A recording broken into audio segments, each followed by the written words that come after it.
So what Kiran really did was come up with two very simple things. One, put children at the center of believing in themselves, believing in the concept of I can, that I can really change the world. Second is equipping them with a toolkit for changing things around them. That toolkit involved four simple things. Feeling, which is feeling a problem around you. Imagining, which is thinking creatively about a solution. Doing, which is really doing something about solving that problem. And then sharing, which is once you have solved the problem, sharing it with others, because problems are really non-unique. And when you share a solution, that's how it goes viral. And then the beauty of all of that is that once you do that, you're able to build a movement in which children are able to solve problems that inflict mankind. The beauty of all of this is that it got people to believe that you don't need to be rich, you don't need to be strong, and importantly, you don't need to be an adult to solve problems that are around you. Now, this movement, which started 7 years ago with one child, started growing gradually and gradually. From Ahmedabad, which is where it started, to Assam, from India to Israel, from Asia to America, from one school to 46,000 schools, from one child to 2 million children. This movement has gone from strength to strength. Children have solved problems as small as correcting the weight of their school bags, something that your school sent a circular on last week, to building check dams to solve water sustainability problems, to creating supply chains for cafeterias using organic farms, to child marriages in communities around them, to creating playgrounds out of garbage dumps. I mean, you'd be amazed with the problems that children have got together and solved. And if all of this seems too good to be true, let me give you two heartwarming stories.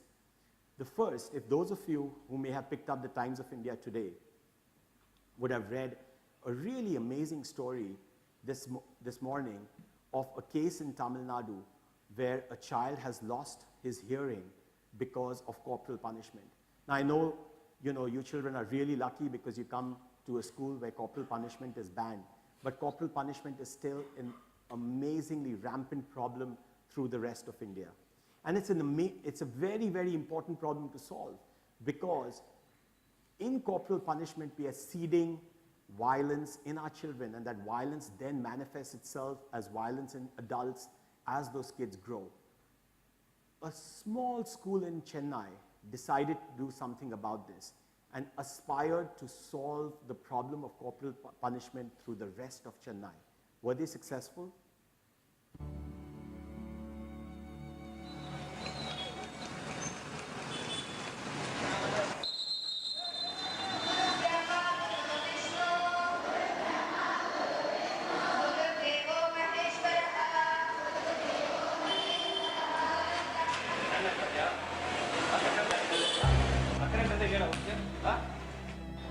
We found that corporal punishment is used liberally across the world. Everybody at some point of time has suffered from corporal punishment. It mentally and physically hurts a child, which in turn creates a deep scar in one's mind.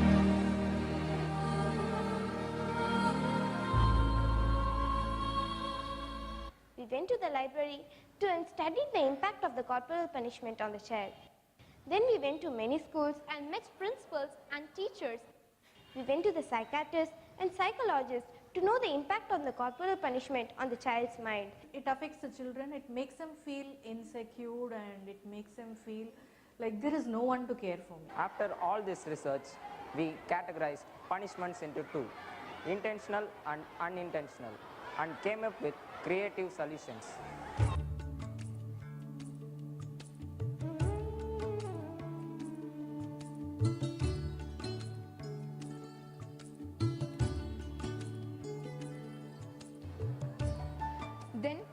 different schools, demonstrated our projects to teachers and students,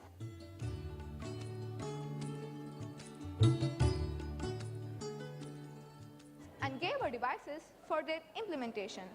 At return, please note down in your notebook. Take out your book.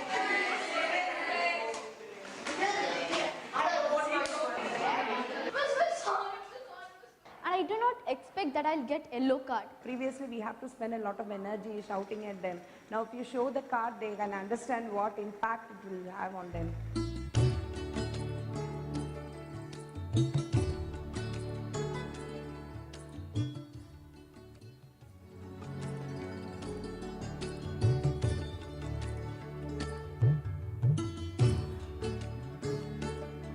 I feel it's better than corporal punishments because they are choosing their own punishments, right? They like their devices so much that the teachers took pledge not to resort to corporal punishment.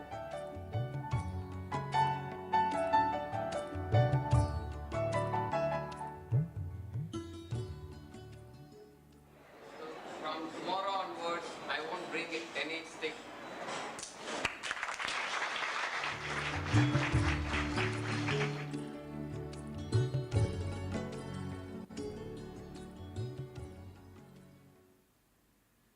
Now that's an example of actually kids in one school getting together to solve a problem that's a pretty large problem running across an entire city.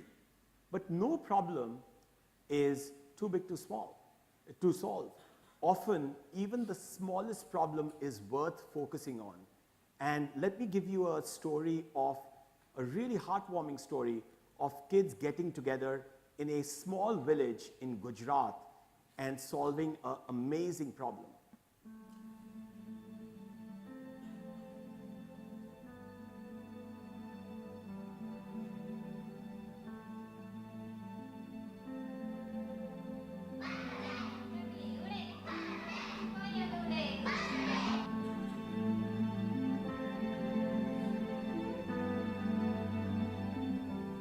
શરૂઆતમાં મને સાહેબ સમસ્યા હોદા કીધી હતી તે ઘડી અમે રમવા જ્યારે મને બે સમસ્યા હોદી હતી એક ગામમાં ઝાડ રોપણીની બીજી વિકલાંગ બાળકની તો અમારી કઈ કઈ સમસ્યા આપણે પસંદ કરી યોગેશ અમને કીધું કે પેલા કમલેશના પૈસારે લઈ આવી તો આપણે એને લાવવા માટે શું કરી શકીએ કેટલી લાવવા સાયકલ પર બેઠા લાવી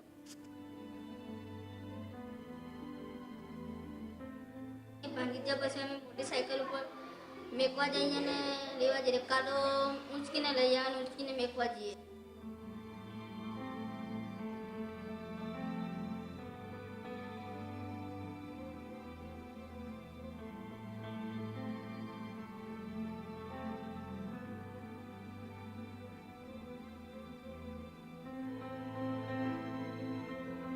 અને શાળામાં બી અમે એને પેશાબ કરવાનો હોય પાણી પીવાનું હોય સંડાસ કરવાનો હોય અમે ઊંચીને લઈ જઈએ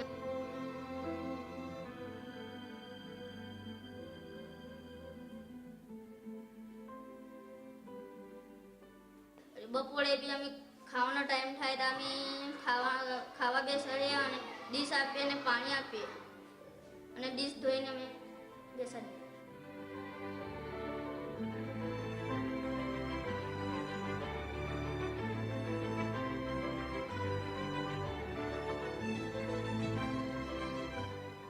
રોજ નિશાળે આવતો થયો એટલે મને આનંદ આવે છે પહેલાં એને આ સમસ્યાને લીધે બાળક આવી શકતો નહોતો અને અહીંયા શાળાના બાળકોએ એને જાતે ત્યાંથી લઈ આવવાનો અહીંયા સ્કૂલમાં આવીને એને મદદ કરવાનો જે વિચાર છે બાળકોનો એ ખૂબ સરસ છે છોકરાને જેટલો જસ્ટ આલો એટલું હશે બરાબર તો એને પાછલી જીવનમાં એનું પણ કંઈ પરિવર્તન બદલાય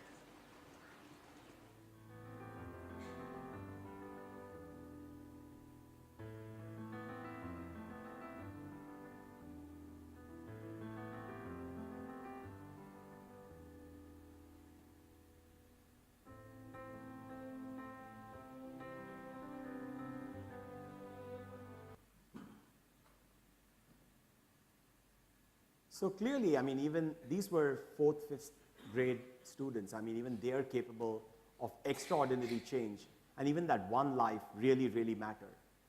Now, we can always take the call that, why should any of this matter? We can, we're just kids.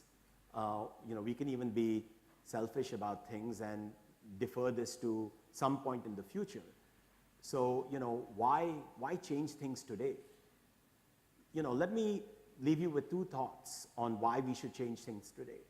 I think the future is nothing but aggregation of events that are happening now. And I think if you engage in changing things now, you're actually changing things for the future. Your future is much better if you actually take responsibility for the now. And I think that's a very, very important aspect that you should never forget. That's point number one. Point number two, and I can tell you this from personal experience, that as someone who's run a large bank, who's run a large investment firm, who's served on boards of large groups like Tata's, Birla's, Piramals, that I can tell you without doubt that the most successful people in the world are not toppers of academic institutions, but people who have great emotional connect. When you actually are a change maker, you build great emotional capability. It's actually the combination of academic rigor with emotional rigor that makes you a great leader. And so if you become a change maker, you're actually preparing yourself for 21st century skills, which will make you much, much more successful tomorrow. Secondly, there's clearly proven research which shows that you're a better and happier person if you actually engage much more actively with society today. So bringing a I can mindset and engaging with society, even at a more selfish level, is much, much better for you. And that's something that you must, never forget.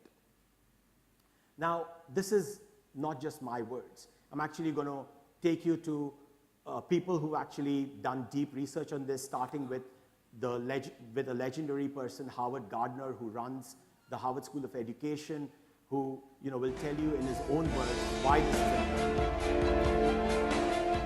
Unfortunately, most ministers of education today are so consumed with science, technology, engineering, mathematics, and having higher test scores that they forget that at the end of the day, if we don't have people of good character, people who do the right thing, intellect in itself will destroy the world. It will not save it.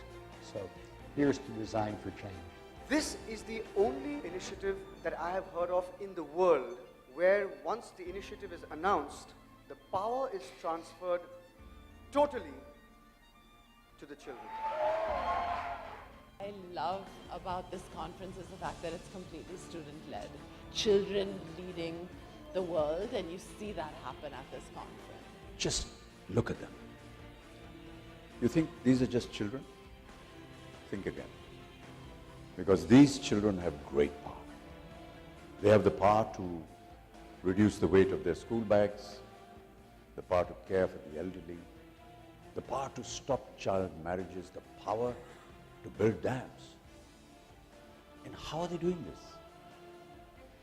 They're doing this with the two most powerful words in their vocabulary.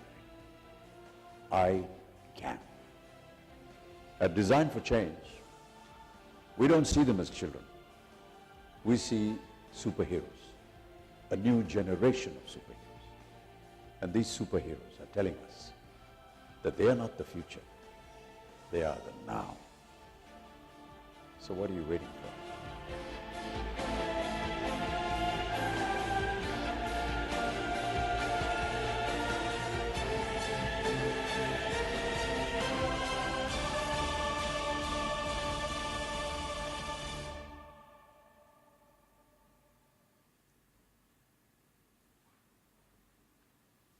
So of all the things I've done in my life, I think, participating in this movement has been one of the most interesting ones. And I think it's one of the most interesting ones because it's actually, transformed my own thinking about, the role of adults and the role of children. It's got me to think very differently about treating children as change agents and making them, empowering them to take the future actually in their own hands and think about it now. So if there's one thought that I'd like you all to leave this room with today, it's two words: I can. You know, when you're faced with any sort of problem, it's that bully in your class, it's it's an elderly person in your house and the struggle that you're seeing that elderly person going through. It's a newspaper headline that you see. It's the garbage lying around the corner, from your apartment block. Anything. Do not feel helpless about it. Think about it.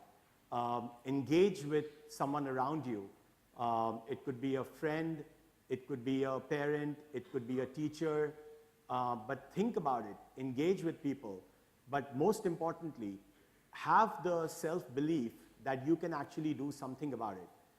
If you have that self-belief that I can, there is a very, very strong likelihood that actually you will. And that's how change will happen. This country is not going to be changed and the world is not going to be a better place if people like me, if people who are elder to you decide to change it. It'll be a better place if you decide to change it. And that's how we will all prosper. Thank you so much.